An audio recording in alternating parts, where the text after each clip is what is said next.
Good evening, everyone. Welcome to another edition of the Get Made podcast. Of course, I'm your host, Hassan Clay. And again, it's a pleasure. It's a pleasure for you to be able to, for me to have you to attend, for me to have you attend this podcast. I definitely appreciate it. Goes without saying that I truly appreciate your attendance. I completely appreciate the love that's been given to me from the last episode that we came on with our brother Hussein Abdullah. And of course, this podcast is being sponsored by In Style Skin.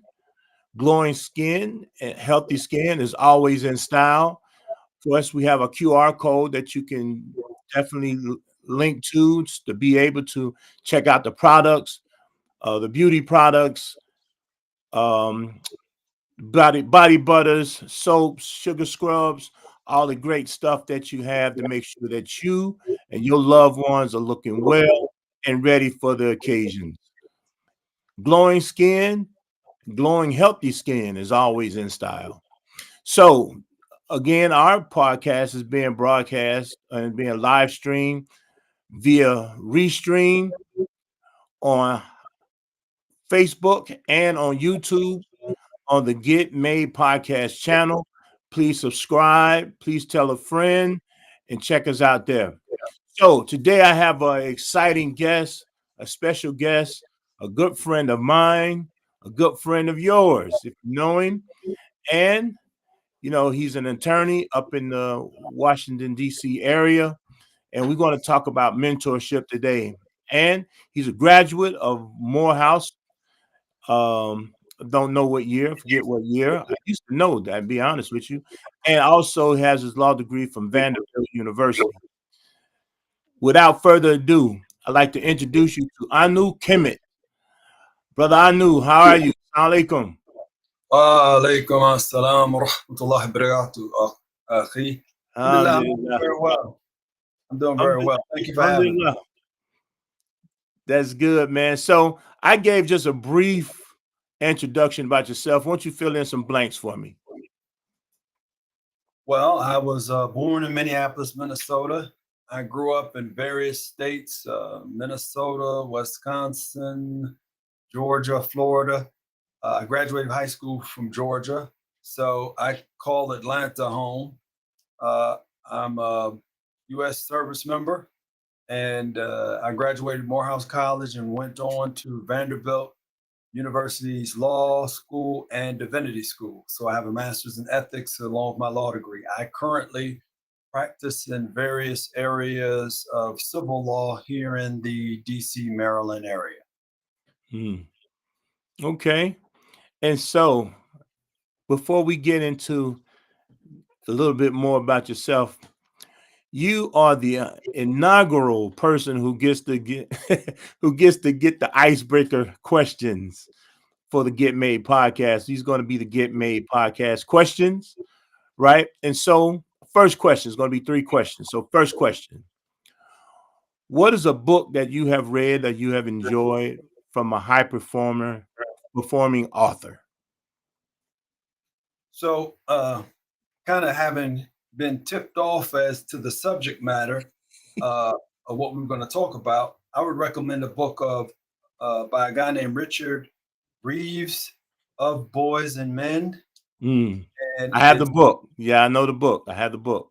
Why the Modern Male is Struggling, Why It Matters, and What to Do About It. So that one hit home for me.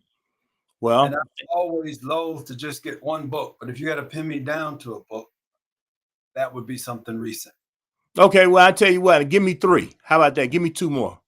Okay. The other one would be The Two-Parent Privilege. This is about a woman. She's a scholar from the University of Maryland. Mm-hmm. And she's basically just talking about family structure as a basic tool for success or not, or failure. And very data driven. She just wants just the facts. Okay. The third book would be Outlive: The Science and Art of Longevity, which is basically talking about a lot of the habits that are connected to a long and healthy life. So that was also, I'm a big data person. So Mhm. all three of those books I recommend. Okay. Well, appreciate that. Second question for you. Who is a high performing male that you admire? Ta-Nehisi Coates. I have a Okay. lot of admiration for Ta-Nehisi Coates. Um, one of the reasons I admire him is he has very good arguments, very clear.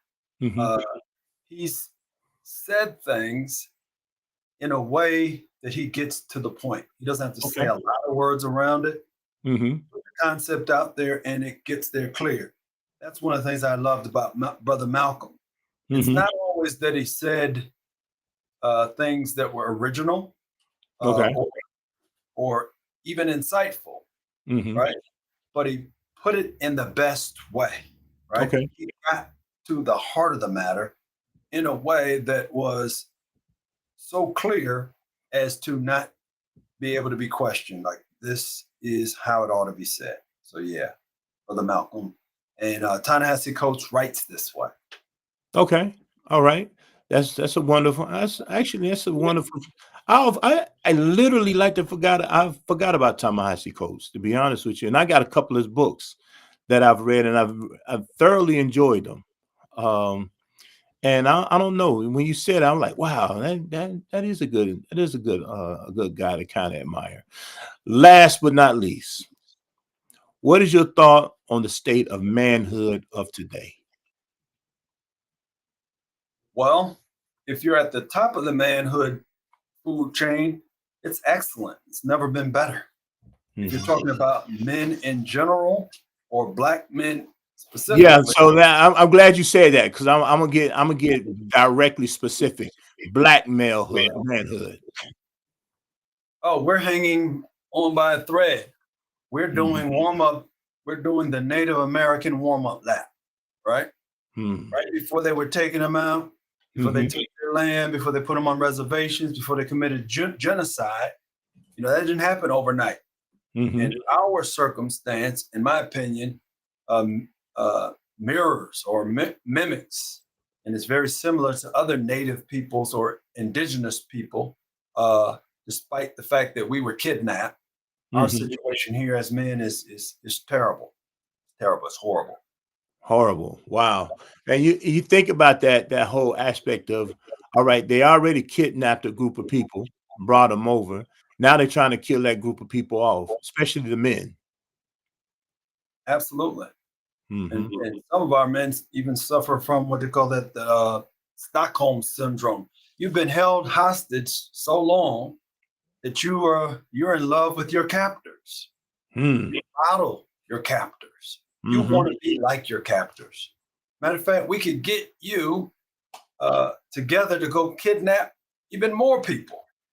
So, I we're mean, I laugh, right? But that's not really a funny matter. But I mean, it's like sad. The funny comes as a sadness, right? absolutely. So all right, and part of it too is you've been Muslim for many, many, many years, right? Family man, um, successful man, right? How was mentorship for you growing up? We're going to jump into this podcast, right? So, how was mentorship? Because that's our subject for today: mentorship and the need for mentorship within our community, So, right? my life was populated full of mentors. Anything I've ever done successfully Hmm. was under the tutelage, under the direction and guidance, and with the knowledge of mentors. Okay. Okay. In Hmm. manhood, I'm assuming, but correct me if I'm wrong, we're talking about mentorship in the context of being a successful man.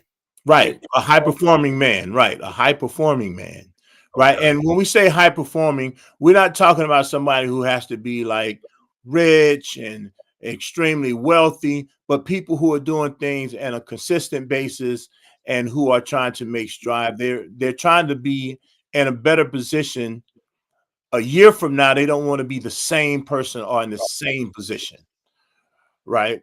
So in this, he has to be able to do some things to improve his lot in life. Um, and the main thing is being consistent and grounded in his manhood, right? Or in his masculinity, right? So, with that being said, and going back to the question that I asked for you, the mentors that you encountered in life. Well, the first things I have to say is that I grew up with a single mother. Okay. Mhm. And so for me, you kind of have to know that context. Okay. Mhm. So growing up in a house with a single mother, you're aware of what's not there, and even if you're not aware of what is there, if that makes any sense. Mhm. So uh, for me, early and often, I was looking for guides, right? Looking for mentors, right? Okay. Because the direction that innately or through circumstances that was charted for me, Mhm. I knew I needed to get through here, and I knew I didn't have the answers or the directions to get there. Mhm. Okay. Could be something as simple as riding a bike. You go to Mhm. get on a bike, well, you need help to ride a bike. My mother's just about 5'4", little petite, and just trying to help me ride a bike. It's not that it was impossible, but Mhm. that's probably something more common for a man to do. Or we're going to Right. go out snowball fights or actual literal fist fights. How to defend yourself Mhm. when you find yourself lost or wandering. You reach for mentors. So all throughout my life, I've reached for mentors. I reached for mentors in sports, mentors in business, mentors in relationships, mentors in career. Like the entire story of my life is the men uh, and the women who have helped me, Mhm. guided me, and Mhm. corrected me. Uh, Mhm. that's the entire story of my life for sure. You just pick any particular portion of it, and I could go into the mentors that I needed and the circumstances that brought about the insight that, Mhm. okay, you need help. Did you know the word itself, mentor, or do you just say, I just needed the help? Because we giving it a title and a label right now, right? But, Mhm. growing up, did you, I say we, but did you have an understanding that this is the word that you needed to find and that the opposite of that was going to be a mentee? Did you understand that at that time? I did not at all. And there have been a lot of new words out since I was a kid. I'm Generation X. Right. So as a consequence, they've dreamed up a lot. Like we didn't have mental health. We didn't have that when I was coming up. We just Hmm. had crazy and not crazy, Right. right? We didn't, I mean, keeping it 100, that's what we used to think, right?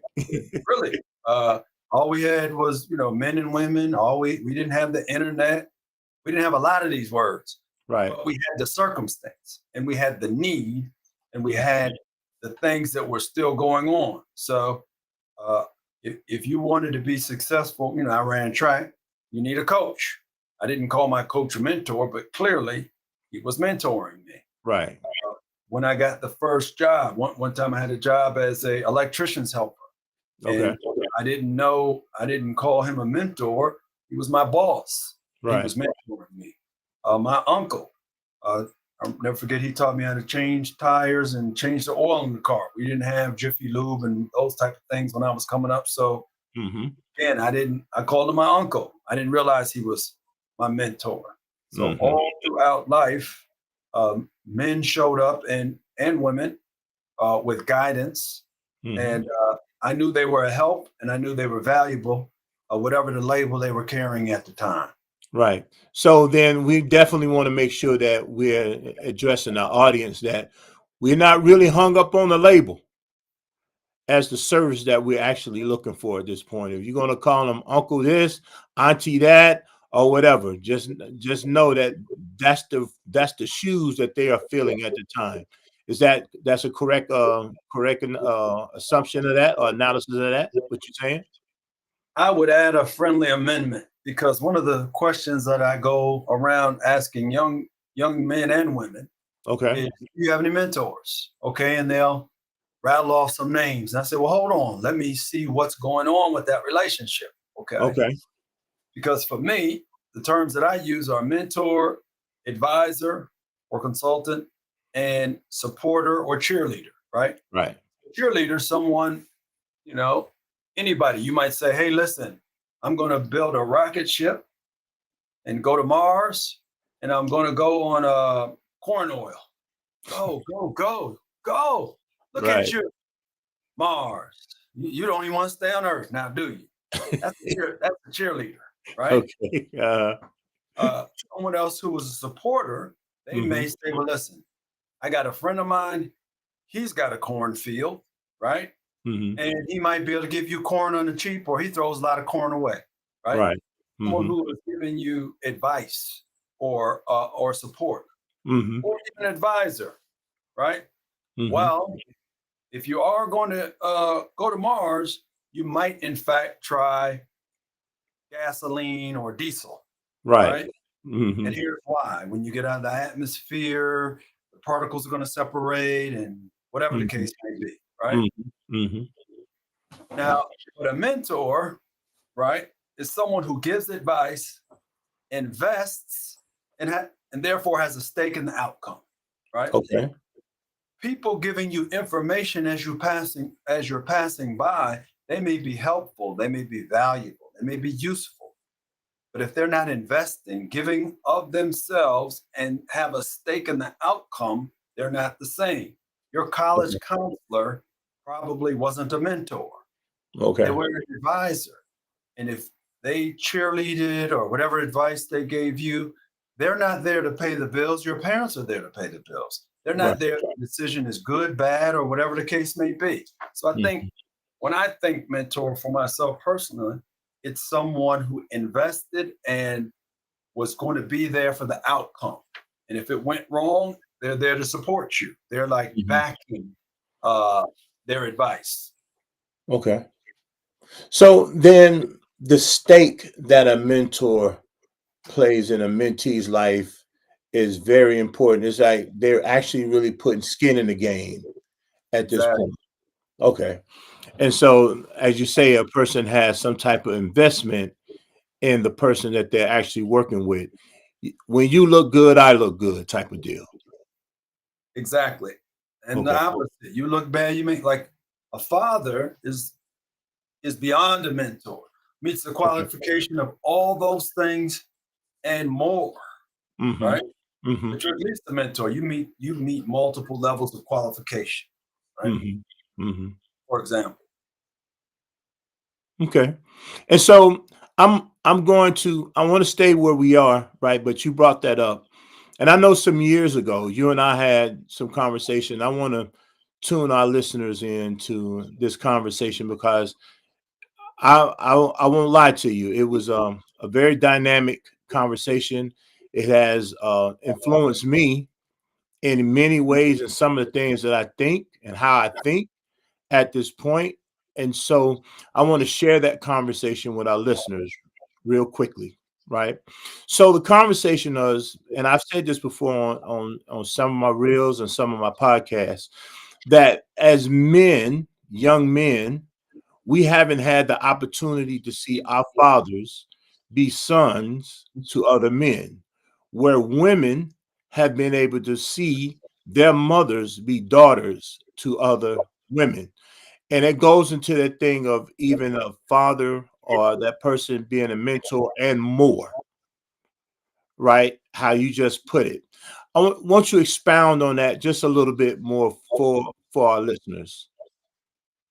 Well, it's been a while since we brought up that subject. Right. I would go even beyond that. Okay. Most men haven't seen men. We just haven't even seen men. We may have seen one dimension of a man. But we Mm-hmm. haven't seen all three dimensions, right? We Ooh, haven't yeah. seen the, we haven't seen the mind, the body, and the soul, right? Mm-hmm. We haven't seen the internal struggle. We haven't seen the complexity of the external struggle. We haven't Mm-hmm. seen the soul, the blood, the sweat, and the tears. Okay, Mm-hmm. we've seen facsimiles. We haven't seen all the levels of manhood. And so, what I Mm. was saying before when we were talking about it is we've only seen other men in limited circumstances and roles. One of the Right. questions I ask young people all the time, like, who are the five most successful people that you know? And by Mm-hmm. know, I want to know, you would have to be able to call them on the phone, meaning you have their number. And Mm-hmm. when they answer, they know who you are, right? Mm-hmm. Mm-hmm. Right? Oh, you're okay. And they'll take your call, right? You have to know them at least that well. Right. So, what I Like I find can call you, right? And I say, well, I know. Let me call Anu up right quick. exactly. And I Mhm. don't need an introduction. You Right. know, I know so and so. No, I know who you are, right? Mm-hmm. And I raised that as a test because I talked to young people and I found so many young men who wanted to be athletes or entertainers, some version of it, or Mm-hmm.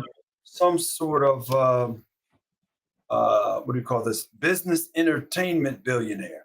Like Right. they've seen business advice and they're entertained and it's very entertaining and they just want to make a lot of money some kind of way. That's the sum of it right there.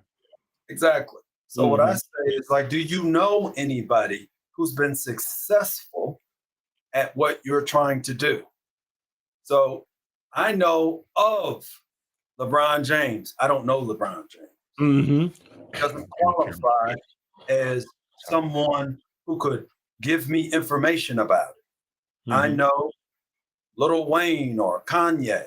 I know of them. I don't know them. Mm-hmm. If I start looking in the circle and I eliminate the people they know of and break it down to who you know, what I find out a lot of times is the five most successful people that they know might be their mama, their granddaddy, uh, just quite often they don't have a real relationship with success. Mm-hmm. Back to your point, they don't have a real relationship. And the people that came from the church, I came from the church. I I'm not there anymore, but they Right. had to stay in church. Do you know Jesus? Do you have a personal relationship? Do you Right. have a personal relationship with a man or men? And a lot of us, a lot of our young men, they don't. They don't know anybody. They don't have a personal relationship. They have an acquaintanceship. They have a Mm. familiarity. A They don't familiarity. Mm-hmm. exactly. And this familiarity may just be a name, not or a sight, versus what we're saying, even just a casual conversation. Exactly. And bringing it again back full circle to the point that you made would be Mm-hmm. this. I had my college roommate. I've known Mm-hmm. him since I was 21 years old, right? Okay. Mm-hmm. Known him over 35 years, right? Mm-hmm. But, and I could have said, even as young men, he couldn't be my mentor. And I couldn't say I knew him as a man. Why? Mm-hmm. Because there was so much other, I saw him then graduate. So then I knew him in his career. Then I knew Mm-hmm. him as a new father, old father. I saw him get married, get divorced. Now I see him as a grandfather, right? We were learning manhood together. So you can't have that in a pure relationship.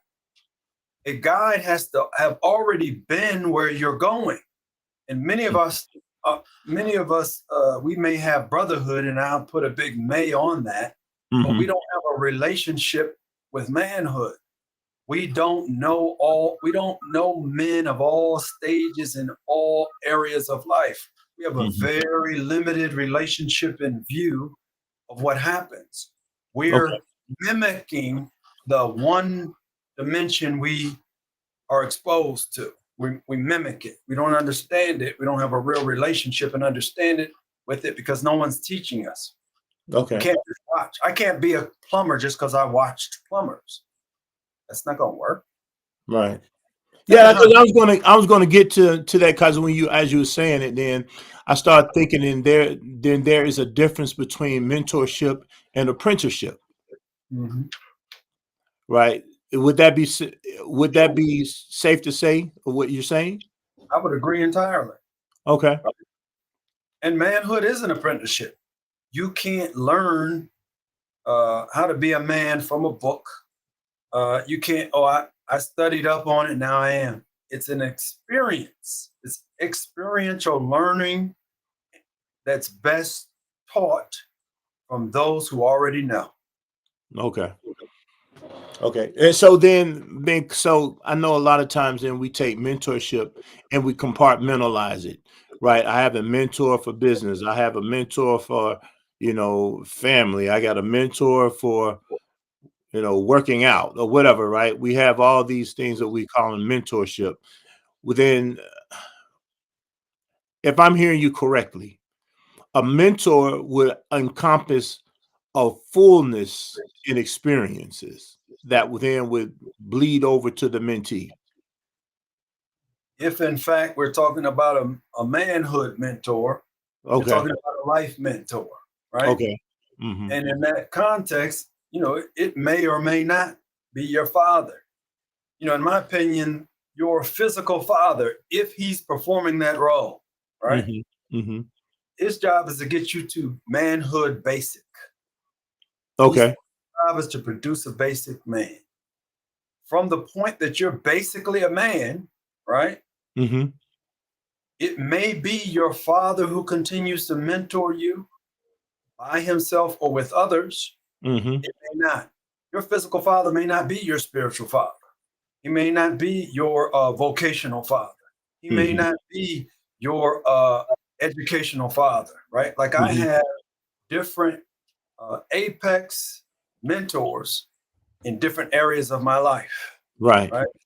That they've performed a specific role of pouring into me for Hmm. that mission.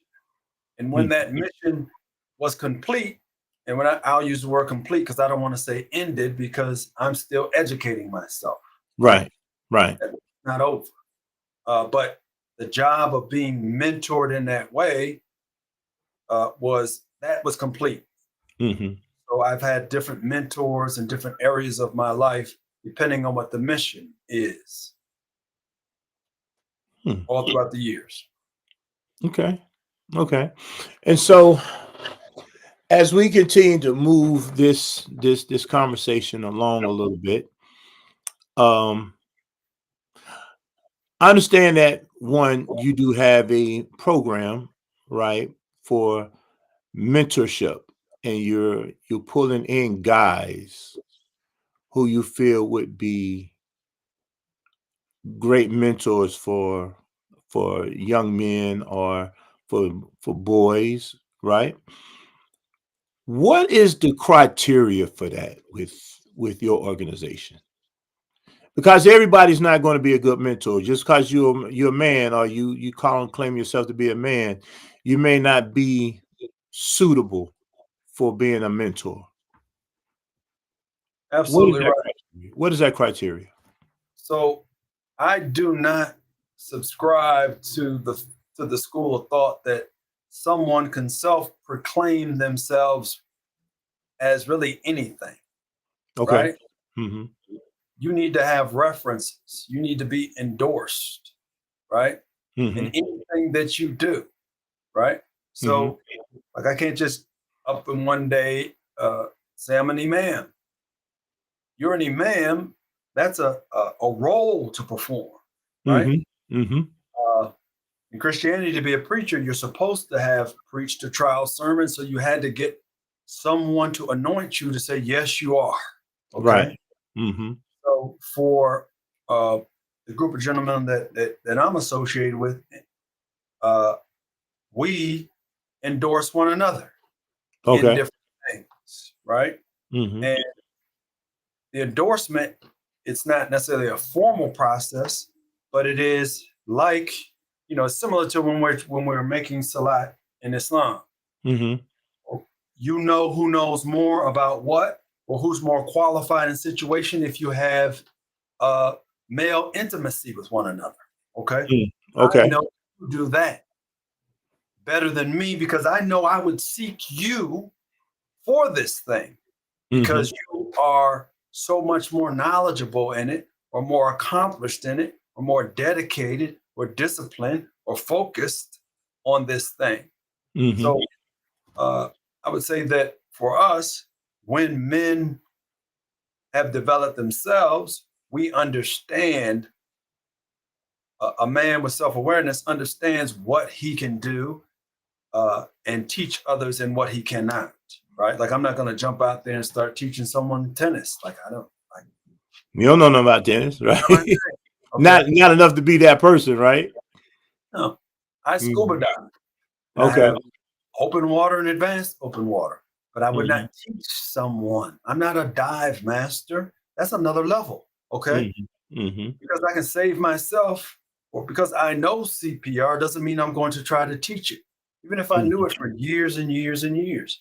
So I think for us, what I did was circulate a list of to the brothers with the Google sheet and say, what do you feel competent to mentor in?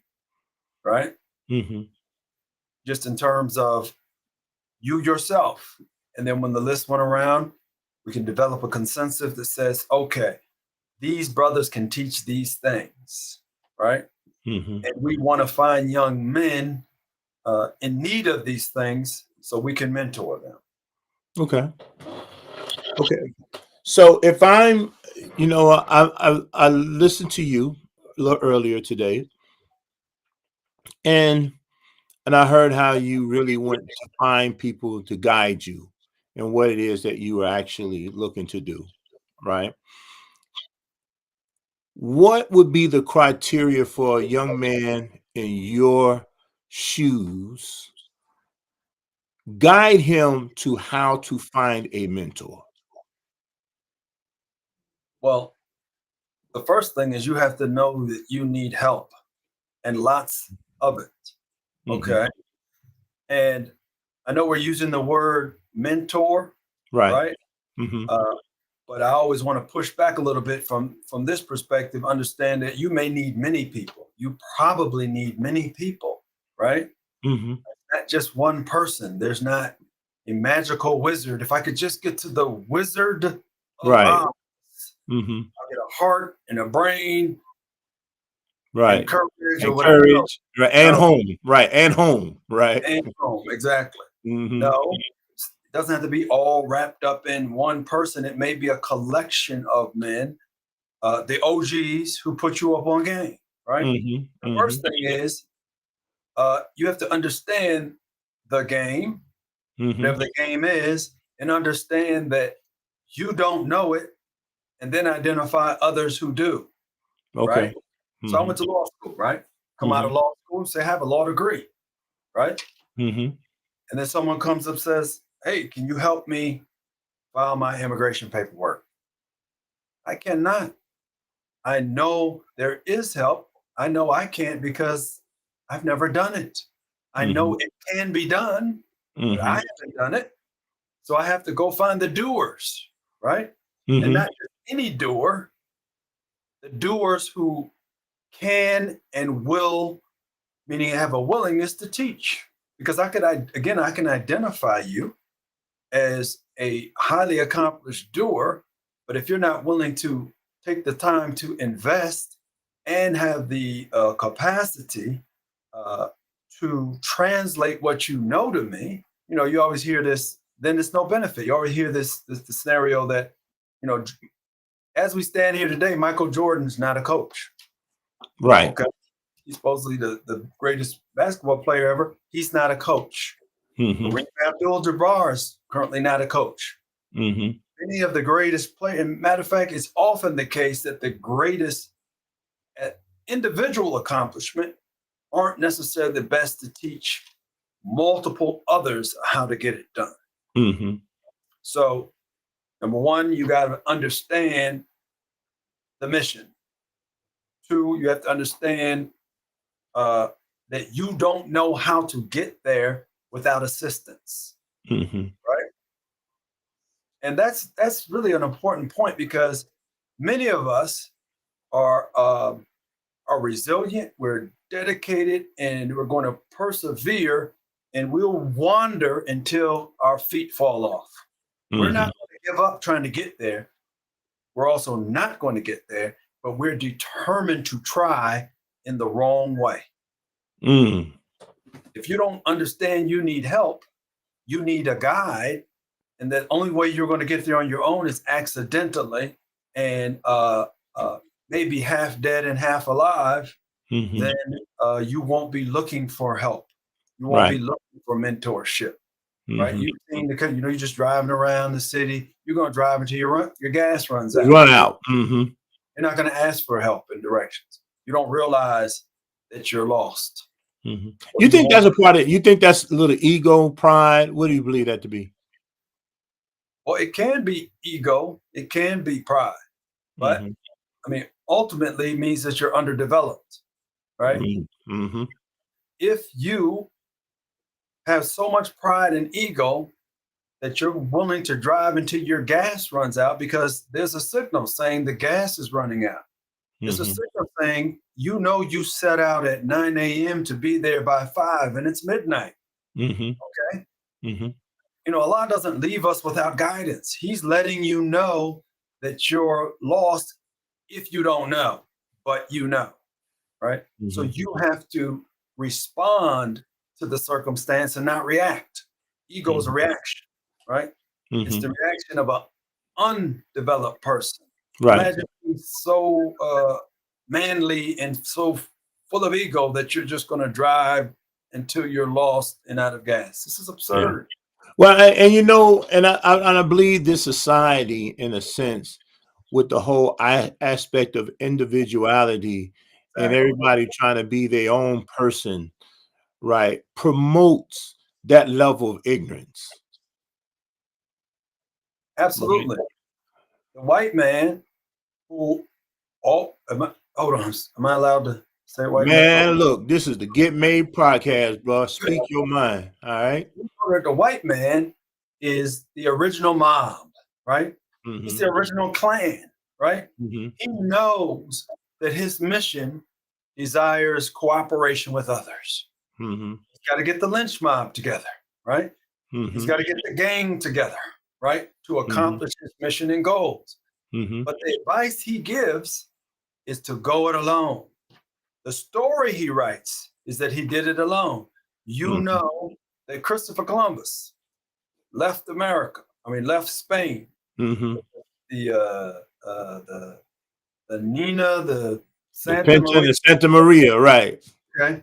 Right. I remember that in history. I remember they told me that in history books anyway, right? 2 things we don't know. Right. We don't know who else was on all those ships. Nobody else's name. But we don't know who else was on there. No other names survived history in a meaningful way. Right. We don't know who the people who were there when he arrived lost in the Caribbean. We don't know any of those names. All those names are lost to history. Why? Because it doesn't fit the narrative that he sailed by himself. His whole holiday. It's not called the Nina of Santa Maria holiday. Right. Or Christopher. Don't even acknowledge that he was lost. Lost Christopher Columbus Day. Right. It's not Lost Christopher Columbus Day, right? They develop a narrative that they want you to believe in, whether they practice it or not. They don't care. They want to keep you individualized while they're acting collectively. Because that's what divide and conquer is. Divide what? Not divide you from yourself, divide you from others. So I can conquer you. And then I tell you that, then I turn around and tell you, you're an individual. Matter of fact, individual is the highest form of being a human being, right? What are you? We're a corporation. We cooperatively operate together. You're going to be an individual, right? Right. You're going to be an individual while we doing our thing collectively. right? So we survive. We continue to promote legacy. We continue to have generational wealth. We continue to have generational influence while you die off as an individual. Exactly. Mm-hmm. The only time they let you come together is if you're going to be incarcerated. Then it's mass. Mm-hmm. Incarceration's mass. The genocide is mass. Mm-hmm. Enslavement is mass. The taking your land with mass evacuations, but they tell you success is going to come through your individual efforts, and it's not. But they still sell those narratives, and we still follow that bad advice. Wow. Whoo, man, I ain't gonna tell you no lie. I gotta sit down and think on that, man. That was heavy. You know, I mean, I went to clenching my chest a little bit, man. That was heavy because you can see it and you can see the ills. And this is why I say, you know, again, this isn't about being anti anything else besides anti wrong, right? But we definitely want to be pro in our approach. And then for people who need it the most, I know many people watch my podcast, black and white, you know, Hispanic or whatever. But yeah, I am gearing a lot towards my people, in this instance, black men, right? Because for me, the understanding is black men are really the lowest on the totem pole, right?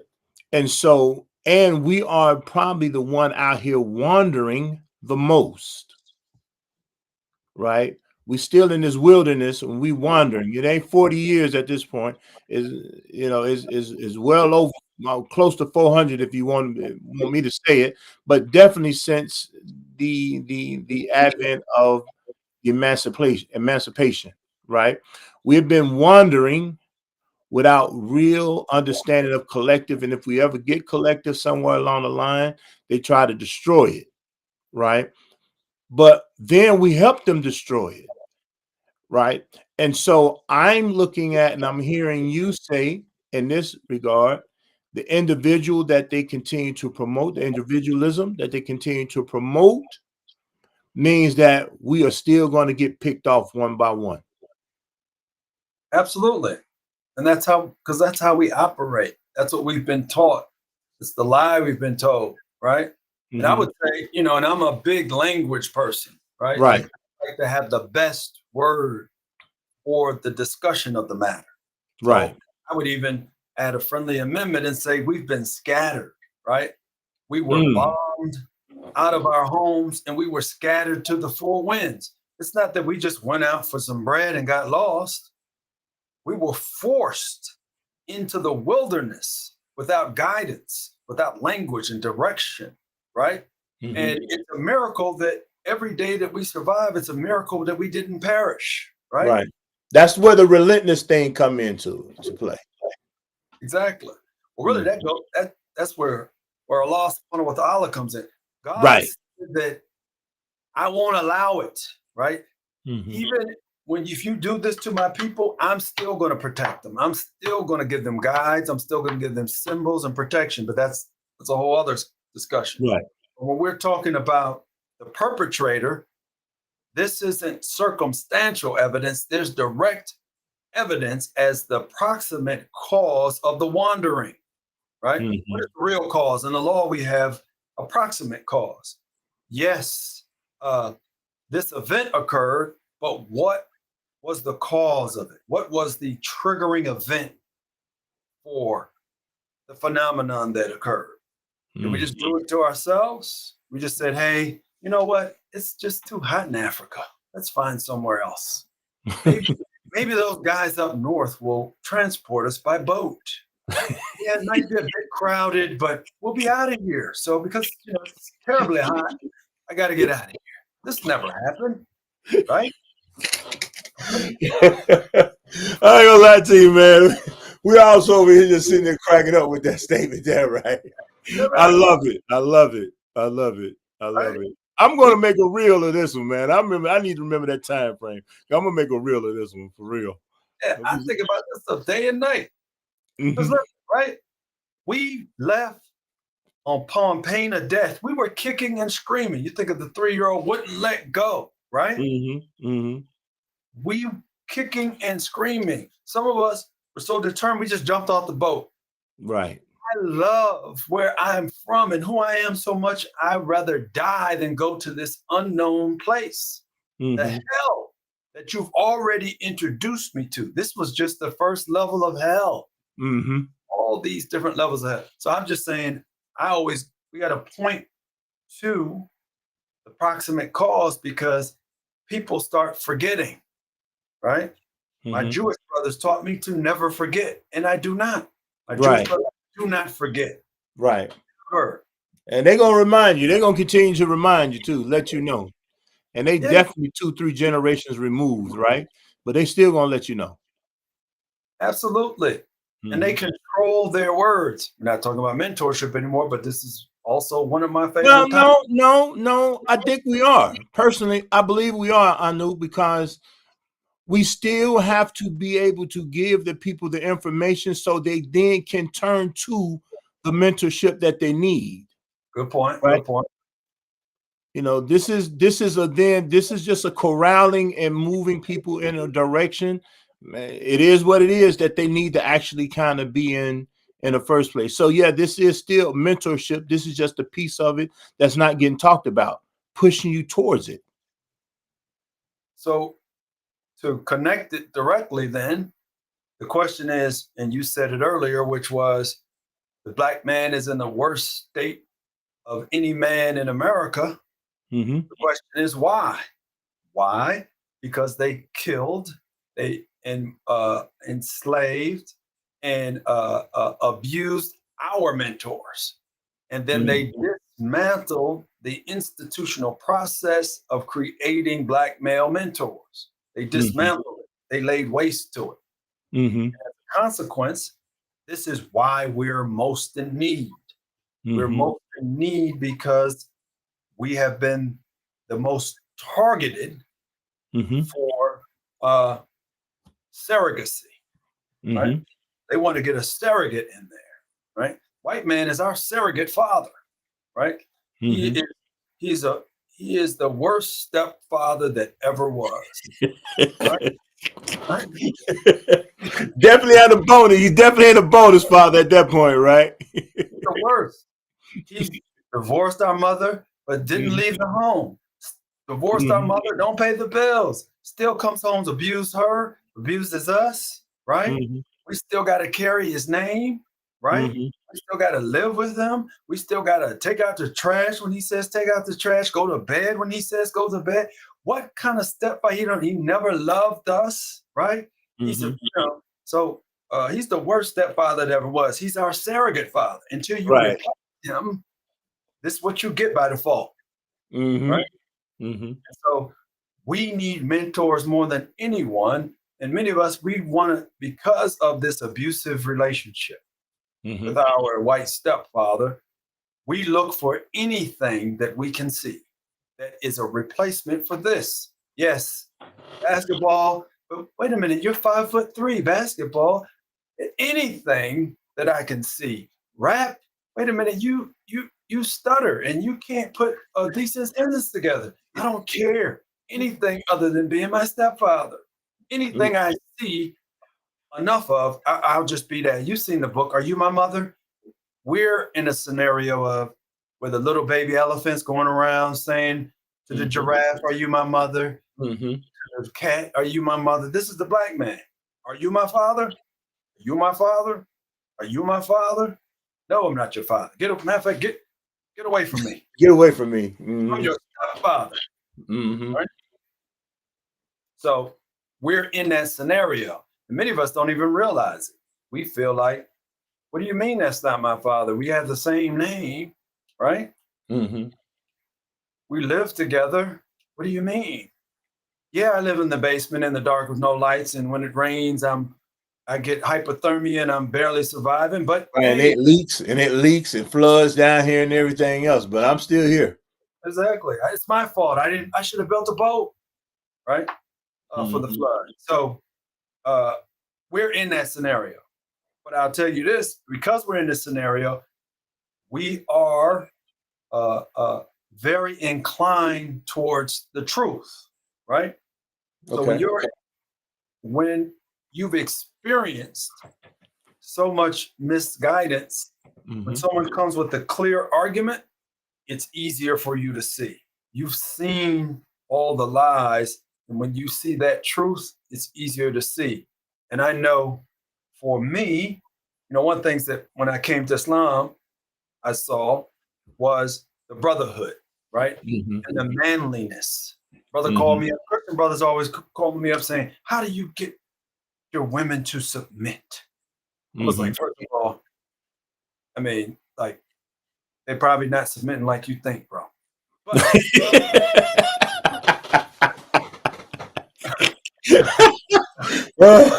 boy, that's a whole nother conversation there, boy. okay, listen, at least I'm allowed to say the word, right? Right. Whether somebody's going to follow or not. But you're right, it's a whole different thing. But in America, particularly in Black America, Islam is an advertisement for masculinity, right? It's marketing for masculinity. I'm not saying it's intentional, it's actual, because our religion says we've got to have mentorship, we've got to have brotherhood, and you've got to have education, and you've got to stand up and know something, do something, and be something to be a Muslim man. Just that's a basic part of the creed. Therefore, the women respond differently to that. They've been told that if they wait for their order, when they order a man, it's going to at least be these things. And if I know I'm at least going to get these things, then I'm going to respond to it in a different way, right? So the thing that I was attracted to Islam, first of all, I thought Islam was Malcolm X. It was, right? But it wasn't in the way that I understood it. I didn't understand the religion. I understood the man, right? And to me, Malcolm X was a life was Muhammad Ali, except for all of life. He was a spiritual Muhammad Ali. He was an educational Muhammad Ali. He was going to take it out. Like, he was my example of manhood. And so it was I was naturally inclined towards the religion when I was looking. And when I get into religion, I'm finding out, oh yeah, first of all, as a man, this is what's required of me. Because God says you do it, not because a woman said to do it. We don't have no 50-50 discussions in this religion. God already told you it's 100% of yours, bro. We don't have a decision. If anything, she can give something back to you, but it's hers. So don't even try it. Don't even start down that road. Right? Okay. And so having a high bar set, because men want to have something to aspire to, right? Even the version of manhood that Black men have been given, which is largely arts and entertainment, right? Oversubscribing to business fantasies, right? Business entertainment. It is still, no man defines himself by ease, right? Men want to say what they've overcome, what they've accomplished, the weary road that they trod, the distance that they've come to get to this place.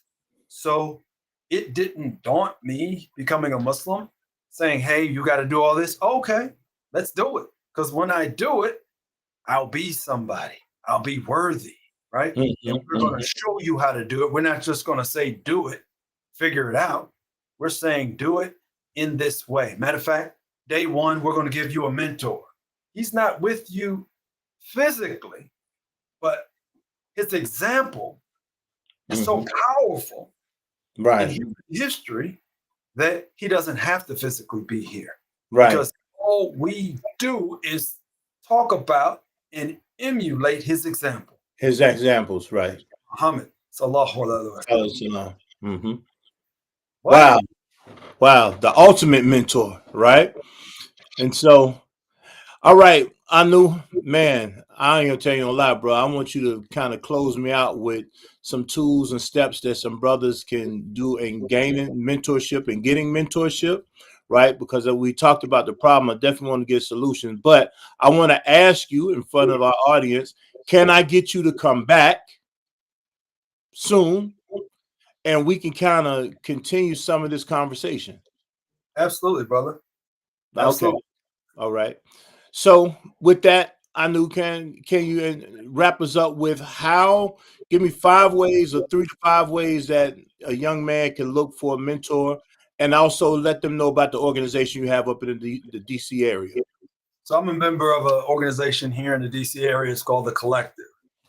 We do charitable work, and we give back. We're trying to repay the debt. We don't hope to repay the debt, but we hope to make a down payment on the debt, and that's what we are trying to do. A group of successful, in this case, African American businessmen. Our business's revenue high as 30 million down to half a million. Okay. Uh, you say, how do we? Okay. First, I'll just say, realize that you need it. I'm looking for mentors now. I'm 55 years old now. Mm-hmm. I still need mentors. I Right. need a even older lawyer. Mm-hmm. They can put me up on game. Mm-hmm. I still, for the sunset of my life, I need an older man who could tell me what's coming. Everything ain't what it used to be. Right. It still happens to be great, but it Mm-hmm. ain't what it used to be. Okay. Mm-hmm. I'll say this. My personal insight just very recently, I'll share with you that we need to be connected as men to institutional success, not individual success, but institutional success. A college is an institution of success. Connect yourself to it, right? A corporation is an institution of success if it has been around longer than the lifespan of an individual. Mm-hmm. A fraternity is an institution of success. A masjid is an institution of success. Mm-hmm. Hold yourself in the areas of life and ask yourself, what institutions of success are you connected to? You have a soul that you started this life with, you're going to end this life with. Is it connected to an institution of success? You have a body. Is it connected to an institution of success? You have a marriage. Is it connected? You have a mind. Is it connected? Education. Is it connected? There are institutions of success for every area of your life. If you're not connected, you're not doing this life right. You're doing this life slower. Your progress is not going to be as great. This life demands Jum'ah. Mm. It demands a Jum'ah. This life is meant to be lived in a Jum'ah. Right. In a collective. Right. There's no individual nothing in this. I don't even know the Arabic word for individual. I don't know what it is. I'm sure it might be, but I don't know it for myself right now. To tell you, sure, I'm gonna have somebody give it to me. But I'm sure it's not, because there's a bigger emphasis placed on the gathering, the Jamaat. You know, the gather collective of people, right? So there's a bigger emphasis on that than just individual rights. Absolutely. Mm-hmm. That's what I would leave you with, brother. I would say, all right, young man, hold your life and find where you're lacking connections to institutions of success. All right. Well, y'all heard it here first, and with on the Get Made podcast with our brother Anu Kemet. And again, we want to thank you as we close out. I'm gonna let him have the last words, and I'm just going to close out. I want to thank you, Anu, for showing up and giving us this pearls of wisdom, the gems of wisdom. Please, everyone, continue to support the Get Made podcast by hitting those stars. Also, continue to share our information, share this podcast, comment on this podcast. I know there's some good questions that should be asked doing it, and we're definitely going to make sure that we answer those questions. I know if you have any other information where they can reach out to you at, you can let them know here if you like. Any social media that you like to point them towards? The simplest way to access me is Kemet kemethunt That's KEMETHUNT law.com. All right. And so y'all heard it here. I want to thank you again. Again, we're going to bring this brother back. I think this is a powerful segment, and I want to continue a conversation with him at another time within the next few weeks, hopefully. Hint, hint. And so with that, y'all have a great one, and we're going to see you next episode.